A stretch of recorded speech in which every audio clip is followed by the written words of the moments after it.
Hello friends, today I'm gonna discuss with you a problem of code chef name as Chef and Trump cards from September long challenge. So in this problem we have two friends named as Chef and Chefu, and they are playing a game which consists of some cards, and we have a set of cards and we will distribute these cards to both of them evenly or unevenly. So now I'll discuss you the conditions. What are the condition? So let's say first person has some particular amount of card and a second similarly have some cards. So if these two cards have the same value, then both the cards will go on the down on the bottom of the pile, and these two cards will be now on the top of the pile. Okay, let's say this particular guy has value 4 and this particular guy has value 5. It means that this particular guy had a higher value. Then what happened, this particular guy goes down. Okay, okay, just first I'll clean it up, then I'll discuss the next case. Okay, let's say we have the second case. In this case, let's say this had 5 and this having 7. Okay, now this particular person had a higher value on his card.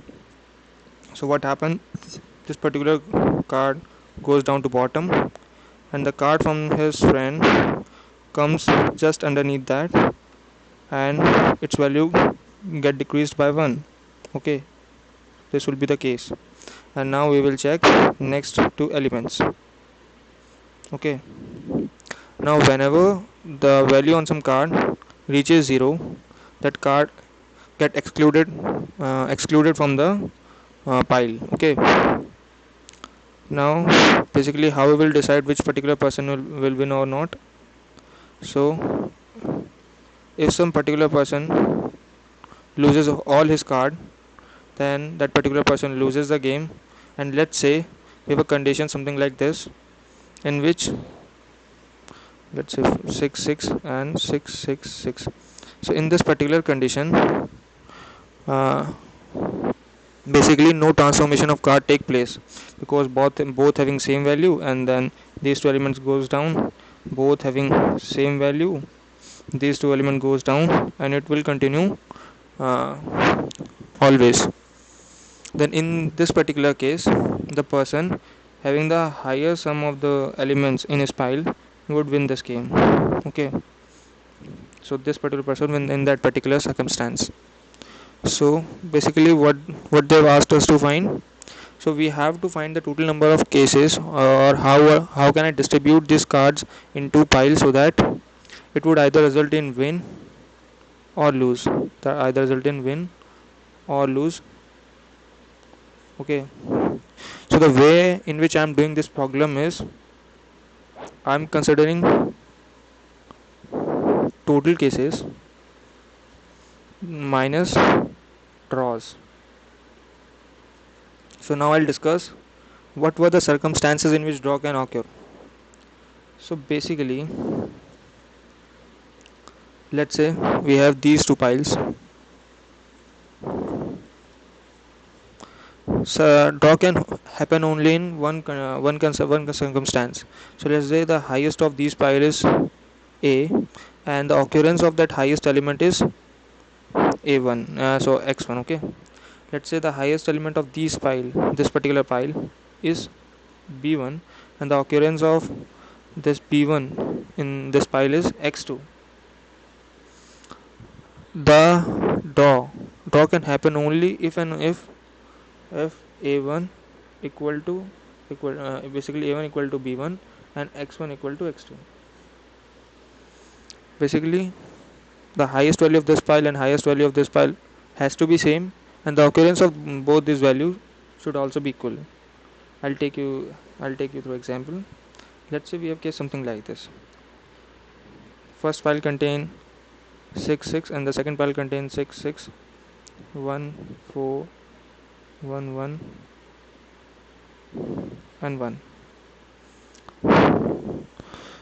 So in this case, if we start our operations, in the first instant it seems that this particular person gonna win this game. Okay, But when we look closely, we will able to see these two elements will never gonna go this side, because we don't have any higher element, any greater element in this particular pie, in this particular pile, which would take this and this that particular element, take the this element to this side. Okay, so basically these two elements will always gonna stay there, and similarly these two elements, and all the remaining elements in this pile will definitely gonna vanish as the time spends, basically as that we do all the turns.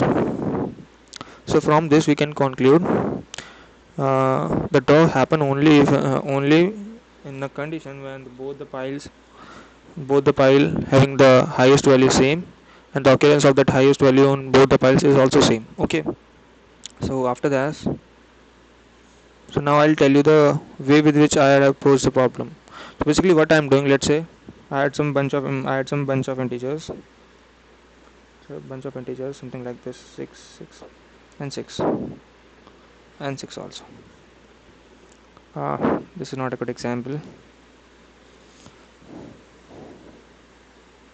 Let's say 1 2 6 6 6 and 6.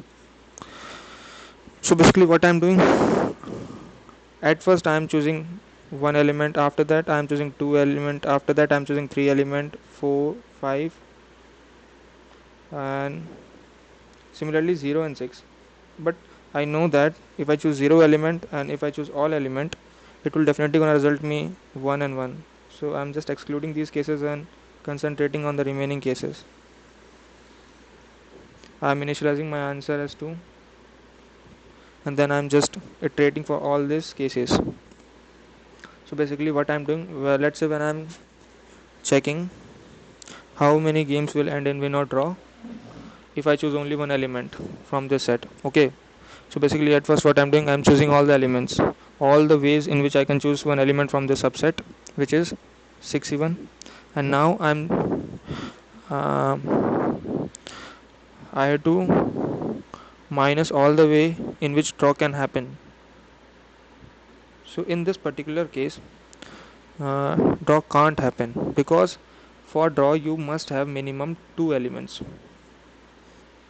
because uh, this particular set have four elements having the highest value, and to make draw both the pile must have two elements. Okay, so if you want to if you want draw, the first condition would be the occurrence. So now I'll tell you the condition in which the draw will happen.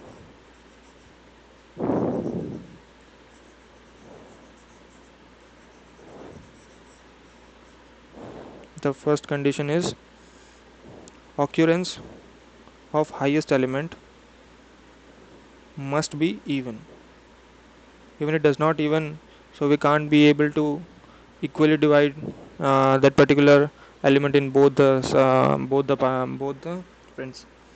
And similarly the the number of elements which we are choosing similarly the number of elements which we are choosing must be great. Let's say I is the number of element which I am choosing right now, must be greater than or equal to half of occurrence of highest element, because this would be the only circumstances in which I would be able to choose the highest element. Okay, so these were the two conditions which I had to take care.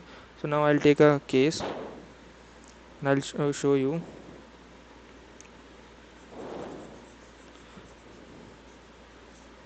Let's say I am choosing three elements out of all these elements.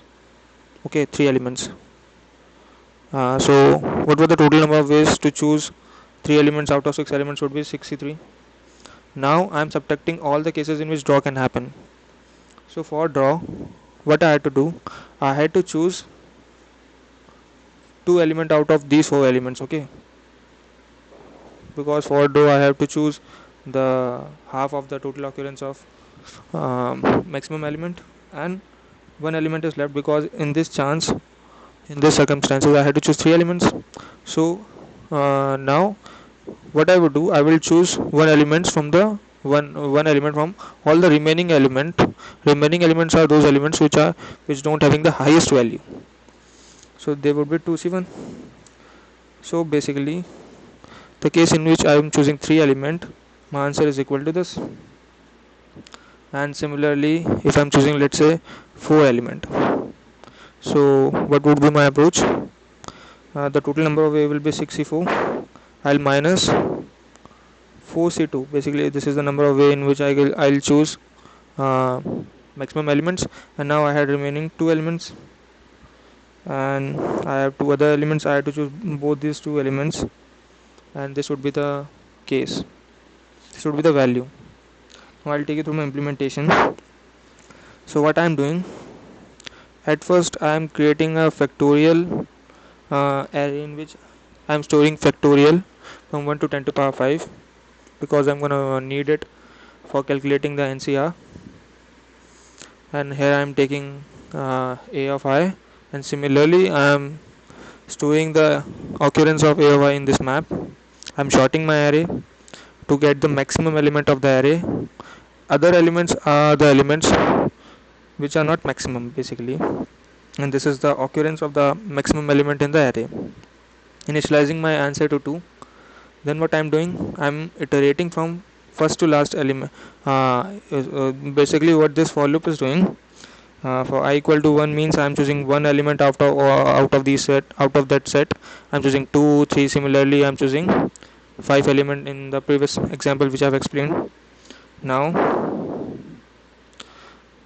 in this I am if this condition fulfilled, so what this condition is, the maximum element in my set has to be even, so that I can evenly divide them in 2 piles to check for the case of odd draw. And the number of element currently I am selecting must be greater than or equal to the half of occurrence of the maximum element.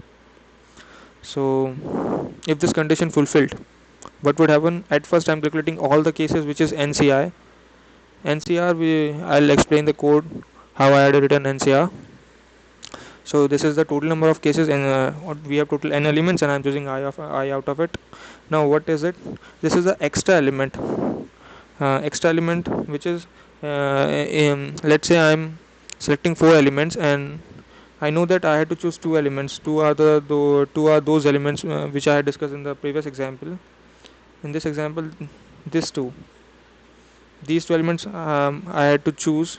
I must choose to make it a draw to make a draw. Okay, so the extra element are those which I'm gonna select from the uh, other elements. Now this is draw is basically choosing half elements from the total elements of the total. This is basically the occurrence of the maximum element. I am selecting from total occurrence of the maximum element the half of it, and also those extra element which I had left. I'm calculating their NCR with other elements, and after that I'm just subtracting val minus draw, total cases minus draw cases, and if that particular condition doesn't satisfy it, I'm just considering NCI. So here's my NCR function. If n is equal to 0, m is equal to 0, I'm returning 1, and this factorial function. So here you would see the power factorial m minus 2, all this stuff. This is basically nothing. I'll explain you a little bit what is it. So let's say we have to find NCR modulo some prime number, big prime number. So basically what is the formula for NCR, which is n factorial upon r factorial n minus r factorial. So we can't able to take mod directly. Basically we can't say n factorial uh, r factorial and minus r factorial. We can't actually calculate this value. So what we will do, we basically take inverse of this and similarly inverse of this, and it would result in something like this: n factorial into power of r factorial, the value of this prime, minus 2, multiply power of n minus r factorial, multiply by power of 2. So you can check it out this stuff on either CP algorithm or some code forces blog, and you would able to understand this stuff. Thank you. I'll give the code in the description.